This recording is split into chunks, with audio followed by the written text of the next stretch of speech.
Hello and welcome to the Michael Mama Show, Ancient Secrets Revealed. I'm your host, Michael Mamas. We're coming to you from Mount Soma, home of the Sri Someshwara Temple in the mountains of Western North Carolina. Today, we're going to talk about, well, really, it's interesting. Anything you talk about, you're really talking about everything. It also interconnected. But we're going to focus on DNA. And how that relates to the Veda. Okay, let's get my notes out here. All righty. So being and the truth about DNA. Before we get into that, I want to talk about flatlining a little bit. I think it's a concept that's important and it's good for people to know, and just takes a minute to go through it. When people get under stress or, they might be feeling negative for one reason or another, but they get to a point where I call it flatlining. You know how they have these audio graphs, and when you talk, the graph fluctuates, and then it sometimes, well, like even with heart monitors, on TV, when somebody dies, it just flatlines. And same thing with these audio monitors. If it just gets too intense, it'll just flatline. And we all have a tendency at times to flatline just emotionally, psychologically. And that usually shows as, getting really angry or upset or irrational and out of control, really. And I call that flatlining. And it's good. It's really great, in fact, if you can monitor yourself in those times. So when you go into flatlining, you recognize it and you deal with it responsibly. And in the moment, if you have anger or whatever, you do. And so what does dealing with it responsibly mean? Well, for one, it can be just get away from other people if you're just going to, dump on them if you are around them until you come back into balance. Really, flatlining is about emotional imbalance. And some people get imbalanced more readily than others emotionally. And some people, when they flatline, they get negative or they get out of balance, they have a really hard time getting back into balance. In fact, some people can hold on to negativity and resentment for years, So that's just something to think about. The concept of flatlining is really valuable. Okay, so now we're going to talk about the truth about DNA. And what is DNA? I remember when this was decades ago, when they were first starting to deal with DNA and everything, they talked about, they put so much emphasis on the order of the different amino acids, and I even remember way back when I was in college at the time, and there's way more to it than that. And it has to do with the impulses and the vibrations and the currents that flow through the DNA. And if those currents aren't healthy, it can actually distort the DNA itself. And that has ramifications all through the physiology, the psyche, the psychophysiology, everything.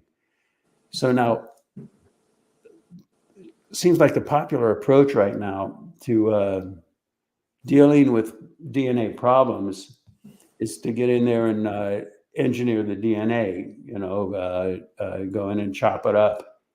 Now, here's the thing. What is the DNA really? I've talked about in the past where we have the sounds, the impulses at the essence, at the foundation of relative existence.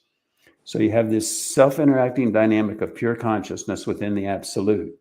And that's within the absolute.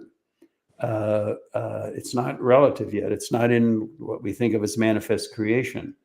But when it first starts to emerge, it emerges as like point values. The letters of the Sanskrit alphabet is really what those are. And those are called Shruti, sound.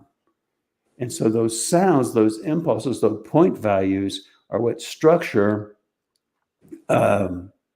existence.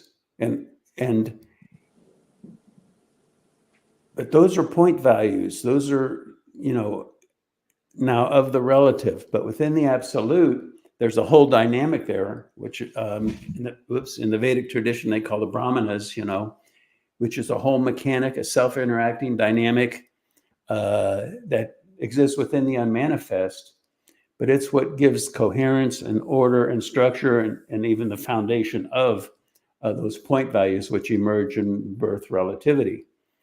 Now, they talk about Darwin and Darwin and the whole thing of survival of fittest, whatever. But the point is that species evolve. And they go through different periods. You can look up the different avatars of Vishnu and see just how deep it gets and how far back it goes, way beyond when there were even humans around. But the idea then is in each period of time, that intelligence, that structure inherent in the perfection within the absolute, which I've talked about in the past,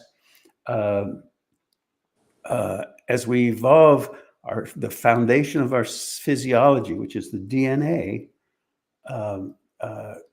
embodies and reflects all that intelligence more and more. Am I making sense, Scotty? Yeah. Okay.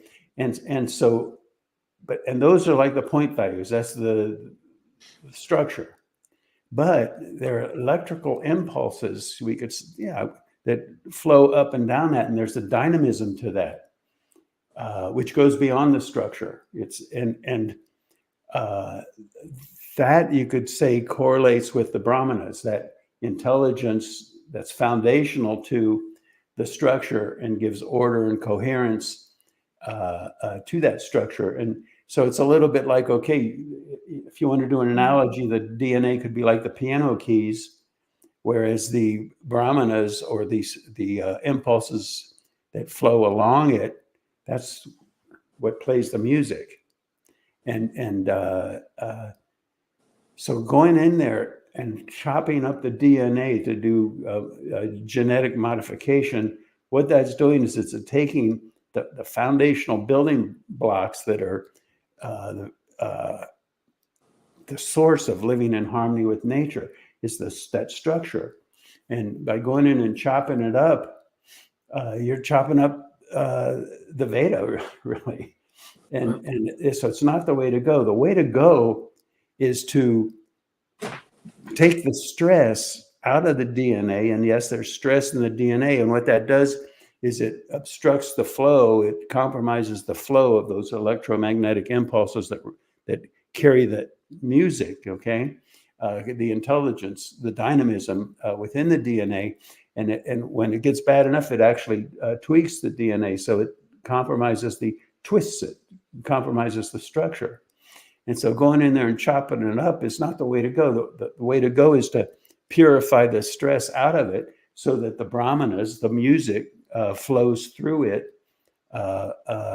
seamlessly and in harmony with Mother Nature, the Veda, our own true nature. It's just about living in harmony with nature. And Michael?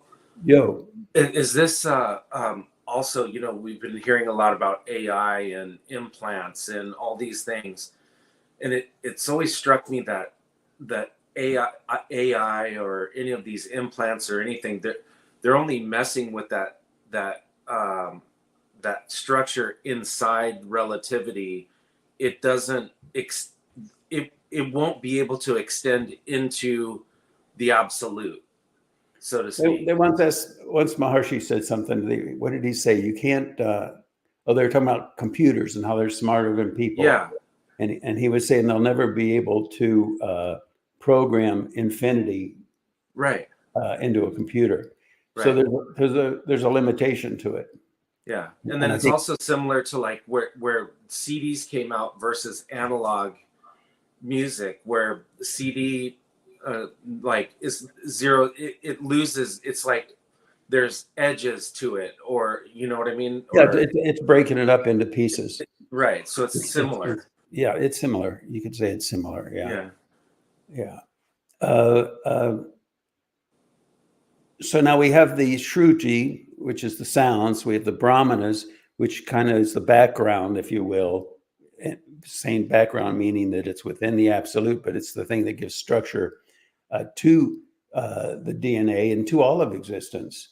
And then we have this idea of going in there and trying to re-engineer nature, which is chopping up the DNA, as opposed to engineering in harmony with nature, which means purifying out the DNA so that it relaxes. And then the dynamism and the intelligence that's the result of so many years of evolution, eons of evolution. And to compromise that is a horrible shame. So, because you see, here's what we have. We have, what is mind? The mind. And so really, ultimately, it's all psychophysiology. If the mind is really healthy, that is founded upon and within the depth of our being. That's where it comes from. That's where the coherence comes from. But what mind actually is, there's prana. Prana is the breath. And commonly people think of prana as, pranayama and breathing. That's all true on a certain level. But prana goes all the way to the absolute. It's that out breath of the absolute into the relative on the deepest level. So Shruti, those impulses, those point values, you could say are the foundation of prana. But now what is mind? Mind is prana plus karma. Prana plus karma equals mind. And so much of what determines how we function, how our mind functions, how our lives function, how everything functions, is very much a product of how our karma, which is just cause and effect, laws of nature, action based upon the sequentiality of cause and effect. And so that kind of modifies how the prana emerges on the surface of our life. And so the thing to do then is to purify the physiology and free it from the impositions of karma. And that's real healing, because you see, health is there in the foundation. That's prana. That's life force. That's divinity. But when karma gets involved, then it kind of puts in a distortion, and that's what creates mind. I was driving, I like driving by these churches because they have their billboards and they put different quotes, and they're beautiful, really. And one quote I saw was, "We are redeemed by God's grace." Now, what do you think that means? We are redeemed by God's grace. What is God's grace? God's grace is the fact that there's infinite, unbounded intelligence at every point in creation, welling up through everything. But then there's karma, which throws distortion into the whole thing. But we are redeemed by God's grace means that intelligence and that harmony is there, foundational to the essence of who we are. So all we really need to do is awaken to our true nature, that prana, if you will, awaken to our true nature and function from there. And that's God. We are redeemed by God's grace. And that's the mechanic of the whole thing. Now, karma comes in waves. You can liken it to, the sun rises and sets. And that's predetermined in the way we're using the analogy now. And so there are karmic waves of the different short term, day and night, the seasons, but also there's the very large cycles, which are the different yugas. And they last, hundreds, thousands of years they can last. And right now we're in Kali Yuga. And Kali Yuga is the age of ignorance, the age of oblivion, the age of chaotic karma. And it results in crazy behavior. And but fortunately, right now we're at a transition point, and we're going to start to notice that we got another year of, a lot of the craziness that you witness if you're watching the news or whatever. And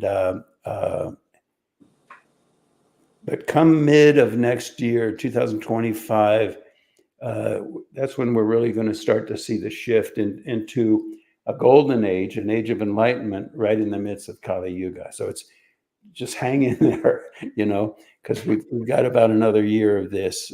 It's not going to be an on-off switch, but at that point, we'll start to notice the transition. Because people are like guitars, guitars go out of tune and you got to tune them up. People are the same way. And the planet is the same way. And that's why I talk about cleaning the fishbowl. Right now, global consciousness is polluted and all these crazy ideas that are coming up. And it's because people aren't living in harmony with nature. And it's really interesting because, when you hear people talk about living in harmony with nature, the ideas of what that means are, I don't mean to be disrespectful, but they're ludicrous, Going barefoot and living in a log cabin in the woods does not mean you're living in harmony with nature. You can be living in a high-rise in Manhattan wearing leather shoes and still be, still be living in harmony with nature. It's more of a physiological, psychodynamic thing, which goes right to the DNA and right to the stress and strains that are there or are not there. Okay? Making sense there, Scotty? Yeah, sure. Okay.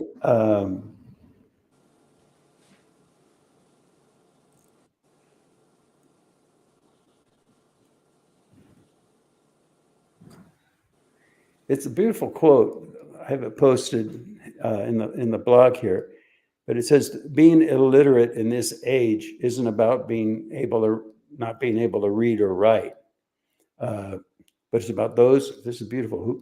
Who cannot learn, unlearn, and relearn. So I think it was even Einstein. Somebody said that, oh no, I know who it was. It was Emanuel Lasker. He was like the grandfather of chess. He was world champion 100 and some years ago, I guess. And he said, "I spent the last half of my life trying to forget what I learned in the first half." The degree of imposition on the way we function and how we think is huge. But we can relearn. But first we have to unlearn. We have to let that go. We have to look beyond what we're identified with as our notions of truth oftentimes.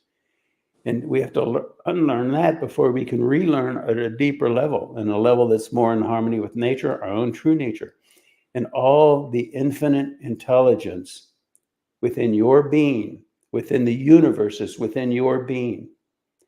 And that's what real education is about.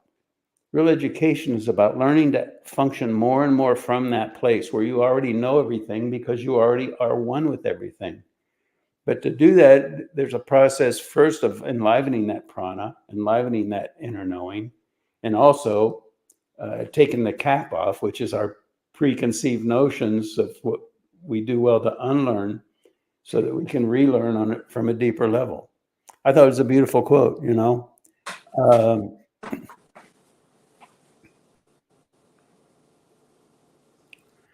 Yeah. I think that's basically what I wanted to say here. That is what I wanted to say. Yeah. Scotty, unless you have something else, we're just going to leave it right there. When you were talking about, just everything coming in, from the absolute, I was thinking about sometimes where you talk about how the interaction of karma, it's like the billiard balls bouncing off of each other. Yeah. Right? There's the whole thing about free will versus predetermination.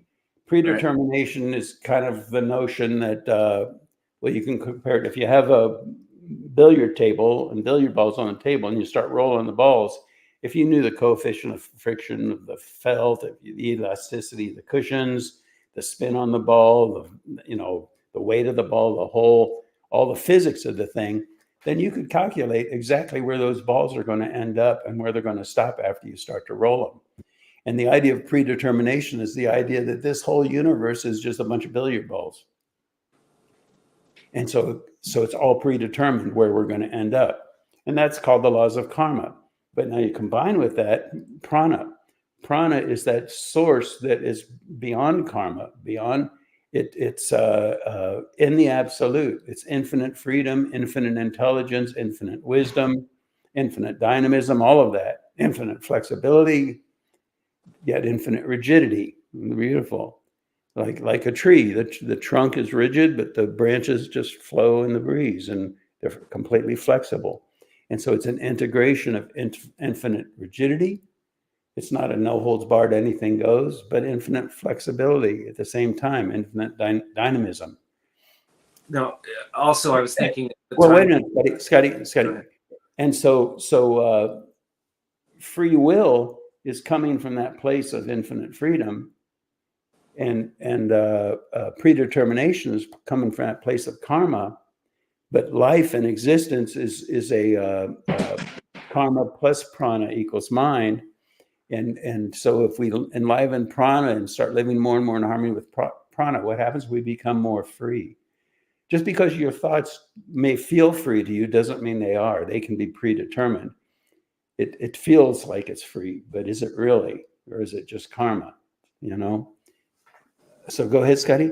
No, I was thinking about, it's almost like we build our own table that holds those balls, some balls bouncing in it. You know what I mean? Like we create our own. And that when you were talking about the chess master, kind of, it's almost like you have to like reevaluate how you built built that. As opposed to rebuilding the table, it's about taking a step back and understanding the whole dynamic and living it from a place that's beyond it. It's like Right. becoming an expert billiard player. Yeah, but you got to be careful not to rebuild a different pool table too. You know, like that holds just a perspective. But this is the field of imperfection. It's the field of karma. It's just the way it is. Yeah. But we can awaken to a level of life that is beyond that, stands under that, and so it's not lost to it, because it's like becoming a martial artist or a billiard expert. You learn to dance creatively, and it's not even so much. It's structured in the physiology. Yeah. Keep in mind, it's psychophysiology. And the psychophysiology, in this sense, in the deepest sense, determines our level of health, determines the degree to which we live in harmony with nature. And it's not just because we adopt a belief system and we read some spiritual book and we get it, but it's actually a physiological state, you see? Yeah. And that's how you deal with karma, you know? Right. But it gets very, I've talked about in the past how even in Brahman consciousness, highly evolved state, the body is still a body of mud, and so there's still body karma. And it's only after that body of mud gets refined, and we're talking about the immortals, the Saptarishis and that, which are the personifications really of laws of nature, mechanics of nature, you see. But at that point, they're not so, the body is no longer of the relative. And so the body in that sense is free from karma, you see. All right, I think that's it, Scotty. That's good. Thanks everybody for listening. I hope that made sense, and we'll talk again next week.